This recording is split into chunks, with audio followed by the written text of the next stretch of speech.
fitnah, diejek dan dinista. Lalu saya sebagai umat pilihan mengampuni oknum penista tersebut. Tetapi kelanjutannya oknum tersebut masuk penjara karena undang-undang. Pertanyaannya, adakah pengampunan saya belum sempurna sesuai standar Alkitab? Nah, gini Pak, yang namanya pengampunan dalam Alkitab itu adalah satu, kalau saya mengampuni orang, artinya saya tidak mengingat-ingat lagi perbuatan orang itu, ya, tidak lagi diingat-ingat. Ya sudah, pengampunan selesai. Karena standar pengampunan Allah sudah jelas, yang walaupun merah seperti kermisi diputihkan seperti salju. Dijauhkan dari timur dan barat, setinggi langit dan bumi, itulah. Tidak diingat-ingatnya lagi kesalahan kita. Nah, itulah pengampunan Tuhan seperti itu. Nah, tapi kalau orang itu bukan Pak Stanley kan yang melaporkan, ada orang lain yang melaporkan, ya itu adalah resiko dia, konsekuensi dia yang melawan undang-undang. Yang penting dari Pak Stanley sudah mengampuni dengan standar Allah, yaitu apa? Sudah dijauhkannya kesalahan orang itu dari saya sejauh timur dan barat, setinggi langit dan bumi. Sudah saya putihkan orang itu, di hadapan saya tidak ada lagi orang itu kesalahannya. Gitu loh. Dan saya tidak mengingat-ingat lagi, sebagaimana Allah juga tidak mengingat-ingat lagi kesalahan saya. Nah, kalau sudah standarnya dilakukan, ya sudah selesai dari pasien ini. Nah, soal orang itu di proses hukum dan di penjara, ya itu resiko dia. Gitu loh. Ya kecuali pasien ini bilang begini, saya ampuni kamu, tapi saya melaporkan kamu ke polisi. Nah, itu lain cerita kalau begitu. Itu lain ceritanya. Nah, di situ saya akan jawabnya lain, karena itu lain kasusnya. Mudah-mudahan untuk menjawab pertanyaan Pak Stanley, Tuhan berkati. Silakan Pak Stanley jika ingin merespon. Sudah menjawab ya? Ya, terima kasih Pak Jo. Jawabannya, cuman kan kadang masih manusia, katanya dosa diampuni tapi hukuman masih ada katanya. Jadi ada istilah rekan-rekan pelayan malah yang menyampaikan demikian. Ya, saya mengampuni kamu, tapi ya kesalahan tetap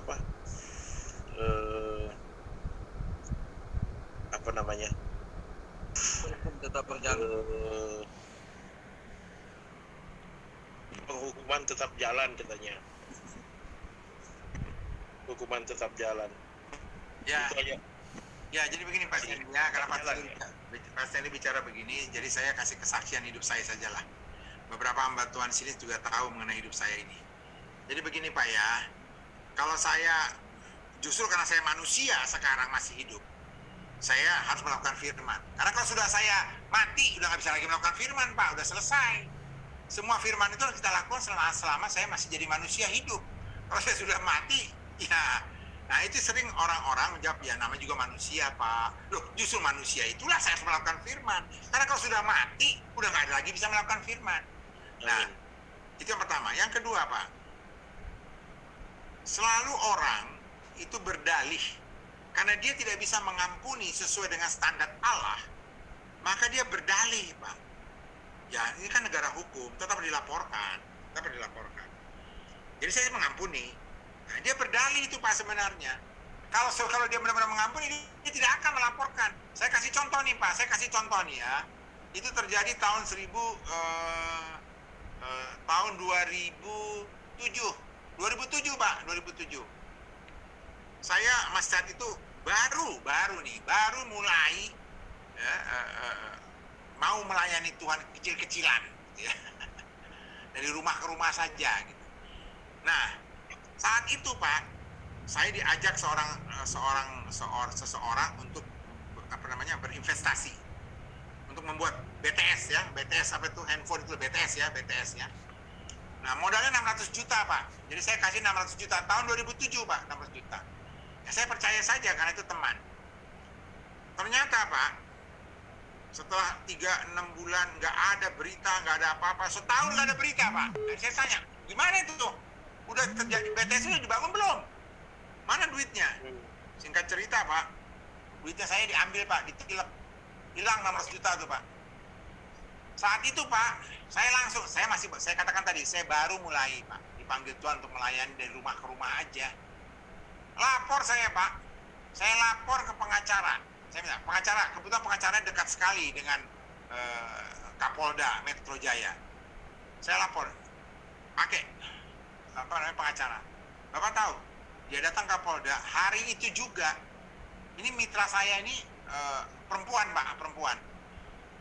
Hari itu juga Pak, ditangkap Pak di kantornya. Dibawa ke Polda Metro langsung ditahan Pak. Ya. 2006 itu baru-baru reformasi Pak ya. Jadi ya. Iya. Jadi itu masih presidennya masih Megawati saat itu. Dan Bapak tahu, begitu ditahan Pak, orang tanya, aduh sadis amat, Jo, ya 600 juta aku hilang, nggak bisa pertanggungjawabkan. Bapak mengingatkan, Bapak kan sudah mulai melayani. Menurut firman Tuhan begitu. Saya kaget diingatkan begitu. Saya ngomong sama istri saya, ini ada istri saya di sini. Saya ngomong sama istri saya, gimana ya? Ya sudahlah, saya ampuni dia. Saya datang ke pengacara, saya cabut laporan saya, bebaskan dia di Polda Metro Jaya. Karena suaminya datang ke saya, nangis-nangis, minta tolong istrinya dilepaskan. Jadi ditangkap pagi-pagi, ditahan di Polda Metro, sorenya dilepaskan. Saya minta dilepaskan. Itu pengacaranya, ya satu marga sama saya. Ya. Nah pengacara semarga saya yang terkenal di Jakarta cuma 1 atau 2. Jadi Bapak bisa nebak siapa itu pengacaranya. Bapak tahu, pengacaranya kebetulan dia Sintua. Nah, Sintua dia. Benar Sintua nih pengacaranya. Bapak tahu pengacaranya bilang apa ke saya? Bang, janganlah pakai hukum kasih di segala bidang. Kalau kita pengacara pakai hukum kasih, dari mana kita makan? Harus juga pakai hukum negara lah. Kalau kita semua pengacara pakai hukum kasih, nggak ada kerjaan kita. Saya bilang, udahlah, saya cabut. Saya nggak mau. Uang abang hilang, biarkan uang hilang. Tapi saya tidak mau dilaporkan. Saya mampuni dia, saya maafkan, total. Gak ada artinya uang dibandingkan jiwa manusia itu. Udah saya cabut Pak. Benar-benar saya cabut Pak. Jadi orang itu, wanita itu cuma ditahan beberapa jam saja. Keluar, suaminya terima kasih mas, sudahlah. Beberapa minggu kemudian mereka datang ke saya. Terus dia bilang, Bang, nanti kalau ada uang lagi saya ganti. Saya bilang begini Pak, ini saksinya nih ya. Dia bilang begini. Saya bilang begini ke dia, hey, kalau nanti kamu ada uang 600 jutanya, nggak usah kamu kembalikan kepada saya, tapi berikanlah kepada orang yang membutuhkan. Saya bilang gitu sama dia Pak. Kaget dia. Dan 600 juta itu tidak pernah kembali ke saya Pak. Tidak pernah.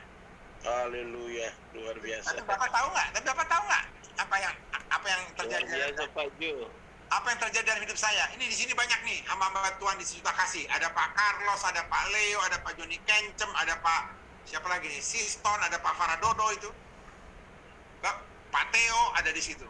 Pak Petrus juga ada di situ. Bapak tahu apa yang terjadi? Nggak lama Pak, nggak sampai 6 bulan Pak. Bukan 600 juta yang balik ke saya Pak. 10 kali lipat Pak. Tapi di tempat yang lain. Jadi Bapak bisa bayangkan. Ternyata saya memang bukan mengharapkan itu, tidak. Jadi kembali Pak, jangan kita berdalih di hadapan Tuhan. Sering orang manusia begitu. Kita manusia mungkin bisa dibohongin, Tuhan nggak bisa dibohongin. Ya tapi kan negara hukum kan kita laporkan.